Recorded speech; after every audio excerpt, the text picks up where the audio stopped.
So, our accounting textbook for managerial accounting, we're going to look at a lot of different measurement techniques that help managers make decisions every day.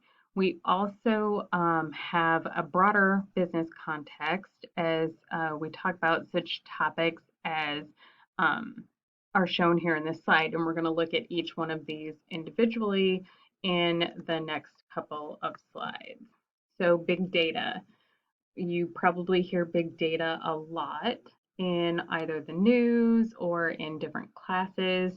Basically, what big data comes down to is that we currently have so much information with the availability of technology and the internet, et cetera, especially about customers and business information.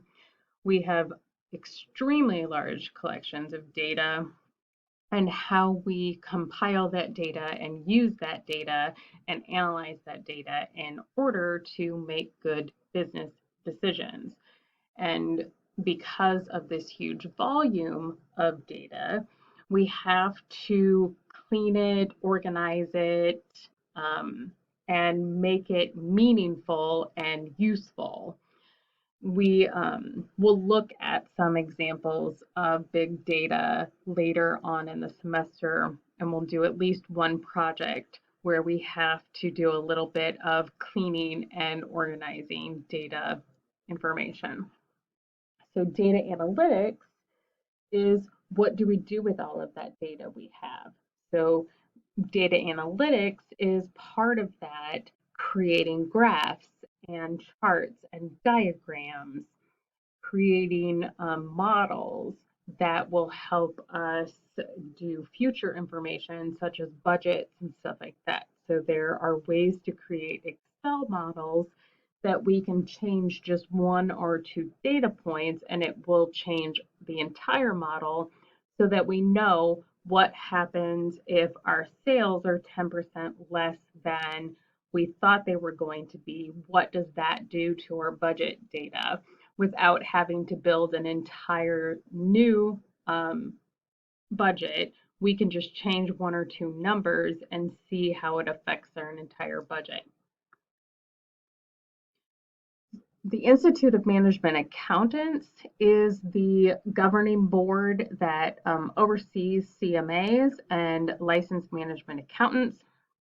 They have an ethical practice statement. So all accounting organizations have an ethical statement that talks about how accountants should be ethical.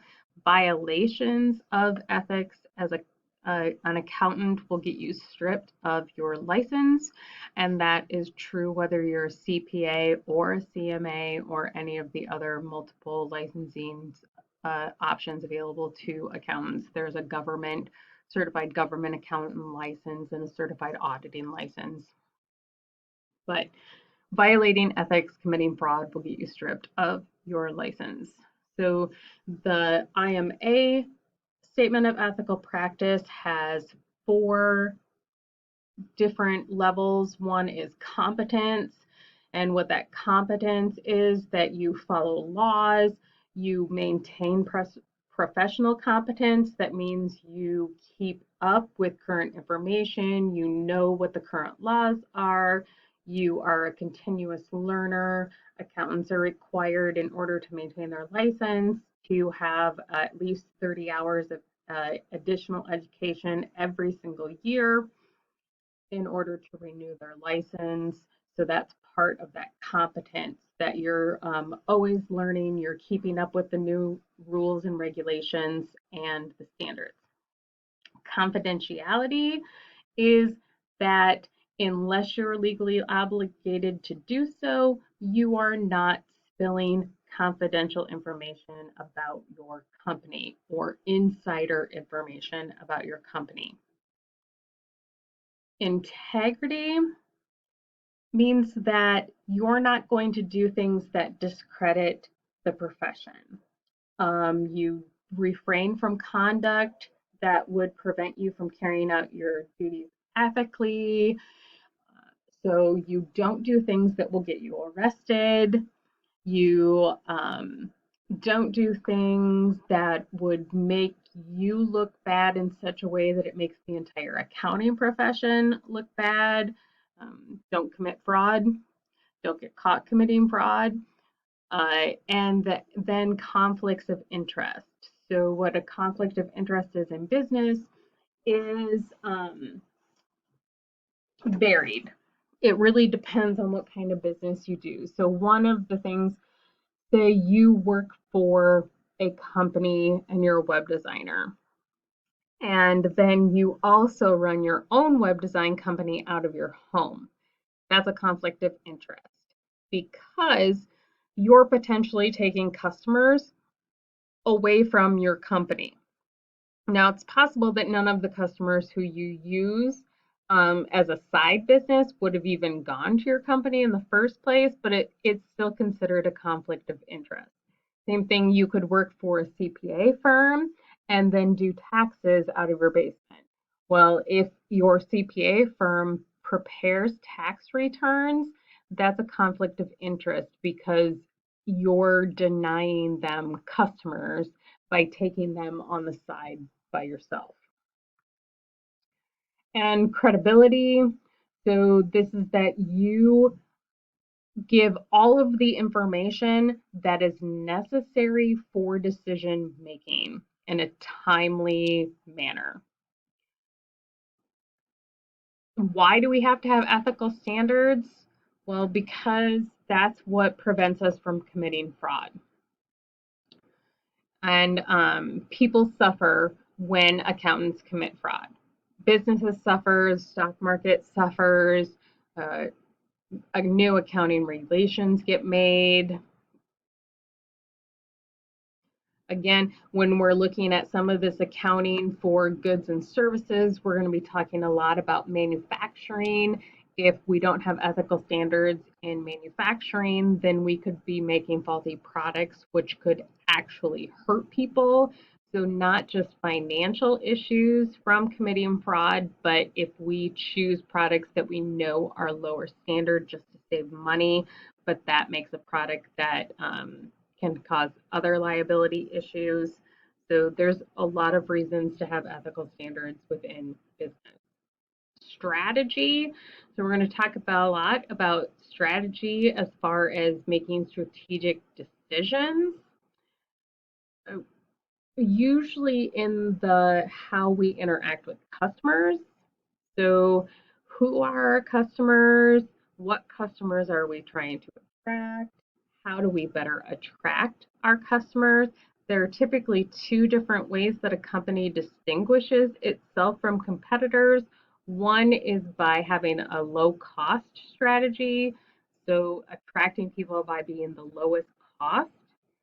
And the other one is by being a differentiator. So not necessarily the lowest cost, but you have some kind of features that people are willing to pay extra for, or you have a brand loyalty that people are willing to pay extra for.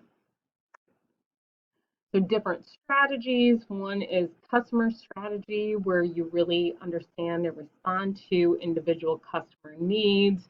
You have niche products. You customize to what your customers want. You are really there for higher customer service. Or we have operational excellence strategy, where we're just trying to be more convenient. We're not necessarily trying to really serve individual customer their needs. Instead, we make multiple products at a lower price. And then product leadership is high quality products that serve a special purpose or have a brand loyalty that people are willing to pay for. Another thing that we'll talk about this semester is enterprise risk management. And this is how we identify and manage risk. So this also includes whether we're going to avoid that risk, accept the risk, or reduce the risk. There is, of course, risk in all business.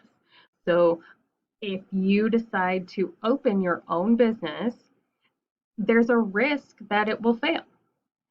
If a company decides to throw a new product out there, there's risk that they'll put all of this time and energy into research and manufacturing and creating the product just for nobody to buy it. So there's always risk in business, and which risk are we willing to take on, and which risks aren't we willing to take on, and how do we manage the costs of some of those risks? Risk management is also just buying insurance. By buying insurance, I'm managing how much risk I have to take on personally and how much my insurance company is going to take on. So these are just some examples of how we identify and control business risks and different risks. So one, having intellectual assets stolen for computer files. Our, our, we then are going to make sure that we have cybersecurity to prevent other people from getting information about our company or financial information or access to patents.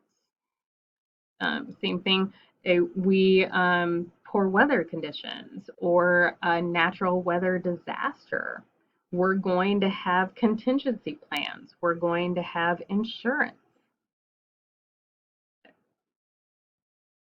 Supply strike, halting the flow of raw materials. We might have a secondary supplier in case there's an issue with our first supplier getting materials to us. Sometimes, no matter what we do in identifying and controlling business risks, things happen that we don't have control over. One of those examples would be COVID. So we are having a lot of supply chain issues right now with materials because of COVID shutdowns in manufacturing plants. So almost the entire country of China was shut down for 6 months when COVID first struck in China. We're still seeing the implications of that in the flow of raw materials. Many, many manufacturing companies are behind 6 months to a year in production because of the effects that COVID had on the manufacturing industry.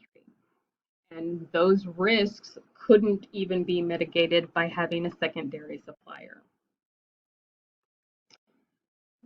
Some of the internal controls we have for financial reporting.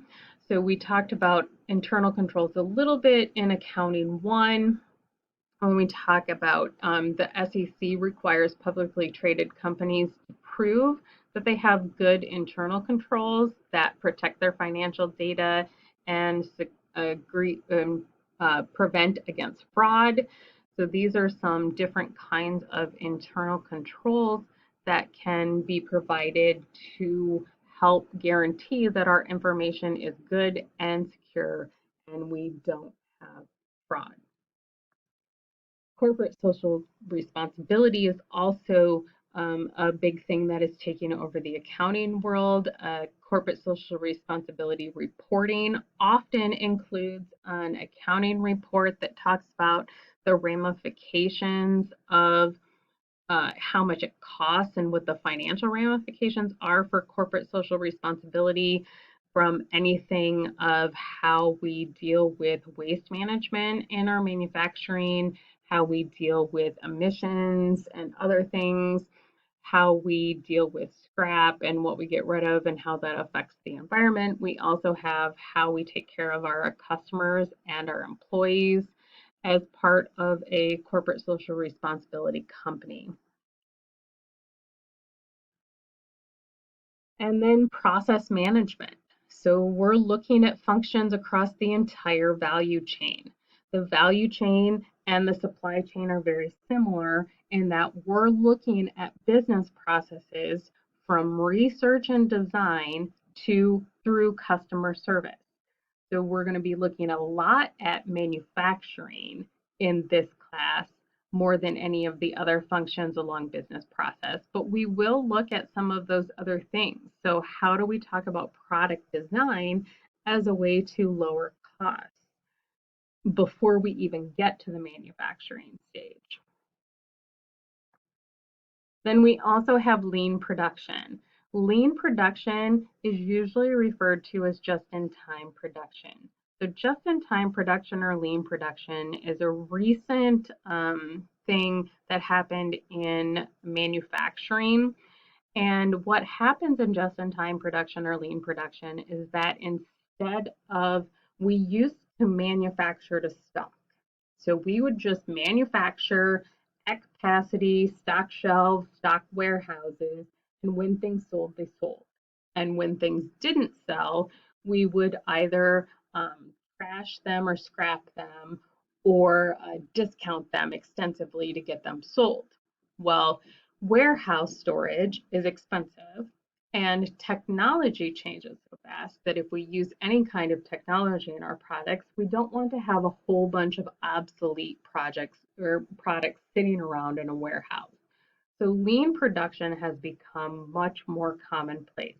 In lean production, instead of creating to stock, we do not start production until there's already an order for it. So it's called demand driven production or pull production. So the customer starts the production process instead of the company. So it's just a different process for manufacturing. Some products are still manufactured with the push demand, which is the producing the stock, but they're generally lower cost items. You think about canned goods, shampoos, things that stock shelves in grocery markets or Walmart or stuff. The just-in-time production is more frequently used in machinery production, so John Deere and technology production. So we're talking about like John Deere, Caterpillar, um, Apple, Samsung, Dell, all of those companies are going to use just-in-time production instead of maintaining a warehouse. And that's the end of the introduction prologue.